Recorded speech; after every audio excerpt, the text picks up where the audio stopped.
नमस्कार दोस्तों। इस दिवाली का ये स्पेशल एडिशन है कर नीति का और इसमें हम देखेंगे कि क्या आए हैं नए दिवाली के फटाके जीएसटी के हिसाब से। So welcome to this special episode of Diwali special of GST and fire crackers in this कर नीति एडिशन। दोस्तों, जीएसटी और फायर क्रैकर्स का क्या संबंध हो सकता है इस दिवाली के अंदर? तो ये एक सवाल आता है अर्जुना के मन में। तो कृष्णा कहते हैं कि अरे भाई, कितने सारे नोटिफिकेशन, सर्कुलर्स और प्रेस नोट्स आए हैं जिसके वजह से अब जीएसटी के अंदर बड़ी हलचल मची है अक्टूबर 2024 से आगे। और अक्टूबर में ही दिवाली आई है तो बड़ा एक्साइटिंग रहेगा दिवाली का और जीएसटी का और फायर क्रैकर्स का मिलाप। तो चलो हम देखते हैं अगला सवाल। तो यहां पर अर्जुना पूछता है कि रॉकेट क्या रहेगा दिवाली के अंदर जो जीएसटी के हिसाब से अगर हम देखेंगे। तो कृष्णा कहते हैं अर्जुना, सेक्शन 128 ए, ये जो नई जीएसटी की एमनेस्टी स्कीम आई है ये रॉकेट के जैसे काम कर रही है, आसमान में जाके फूटेगी और 17, 18, 18, 19, 20 के इंटरेस्ट और पेनल्टी की माफी मिल रही है।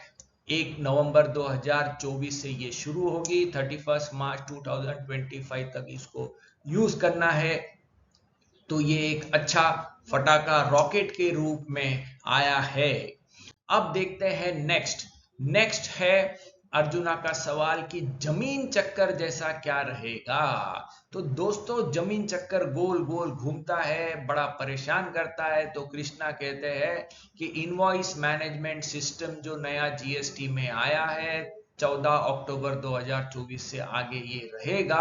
तो यहाँ पर इनवॉइस को एक्सेप्ट करना, रिजेक्ट करना, पेंडिंग करना, हर महीने करना, फिर इसके बेसिस पे आईटीसी, उसके बेसिस पे 3B।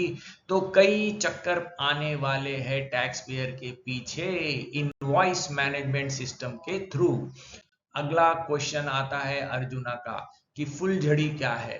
तो फुलझड़ी ये बढ़िया रहती है और धीरे धीरे धीरे प्रकाशमान होती है, बच्चों को बड़ा मजा आता है। तो उस हिसाब से अगर हम देखते हैं तो ये है सेक्शन 16(5) और सेक्शन 16(6).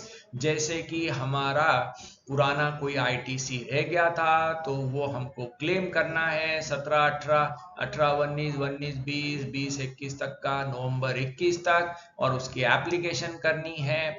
तो ये कई छोटे छोटे करदाता जो रिटर्न फाइल करना भूल गए या आईटीसी लेना भूल गए थे, उनके लिए ये बड़ा काम आने वाला है जिन्होंने लेट आईटीसी लिया है 16(4) के हिसाब से। तो ये एक अच्छा एक फटाका और दिवाली का रूप देखने मिलेगा। अगला सवाल अर्जुना का ये आ रहा है कि भाई गार्लैंड क्रैकर्स क्या है, जो फटाकों की लड़ बोलते हैं, जो एक फटाका लगा तो कई फटाके फूटते हैं। तो ये एकदम सही बात है कि जनवरी 2025 से आगे अब आने वाली है 3B लॉकिंग सिस्टम। तो यहाँ पर 2B में जो आईटीसी आया है, जीएसटीआर 1 से जो सेल्स आया है वो लॉक होगा, 3B अमेंड नहीं होगा। कुछ भी करना है तो जीएसटीआर 1A से सेल्स अमेंड करो या फिर 2B के हिसाब से आईटीसी का देखो। तो ये एक लॉकिंग सिस्टम आएगी, फिर इसके बाद में कई इश्यूज आने वाले हैं। तो ये एक था बहुत इंपॉर्टेंट। अब देखते हैं नेक्स्ट क्वेश्चन अर्जुना का, वो है एटम बम वाला फटाका कौन सा है जीएसटी में। दोस्तों, ये जो सफारी रिट्रीट का जजमेंट है ये एटम बम जैसा फूटा है। अब ये कईयों को प्लांट और मशीनरी या प्लांट एंड मशीनरी का झगड़ा देगा और कईयों को फायदा देगा, कईयों को ये नुकसान देगा। डिपार्टमेंट तो अभी इसके ऊपर बहुत इशू रेस कर रहा है, सुप्रीम कोर्ट ने भी क्लियर कट जजमेंट नहीं दिया है। तो ये एक ध्यान रखना पड़ेगा कि सफारी रिट्रीट के बेसिस पे आगे आईटीसी का क्या होगा, इमूवेबल प्रॉपर्टीज जो लीजिंग में, रेंटिंग में यूज हो रही है।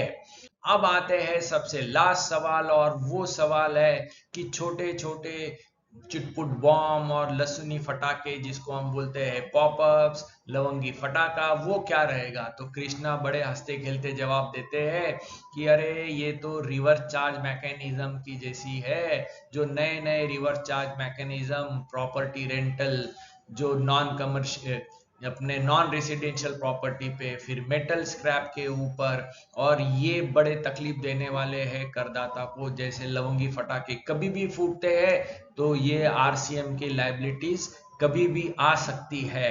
तो आरसीएम ये अपना लवंगी फटाके छुटपुट फटाकों के जैसा काम करने वाला है। और दोस्तों, इसमें से यही ध्यान में रखें कि जीएसटी है, नॉलेज का उजाला फैलाए दिवाली के अंदर और कंप्लायंस करते रहे। चाहे कुछ भी हो, फटाकों से कभी तकलीफ भी होगी तो लॉ कंप्लायंस करोगे तो तकलीफ नहीं होगी, नोटिसेस आएगी, स्क्रूटिनी होगी, ऑडिट्स होंगे। तो वैसे ही दिवाली के अंदर भी कईयों को फटाकों से तकलीफ होती है, कईयों को मजा आता है। तो थोड़ा ध्यान से हमारा दिवाली का सीजन मनाएं। और thank you for watching this video and I wish you all a very very happy Diwali.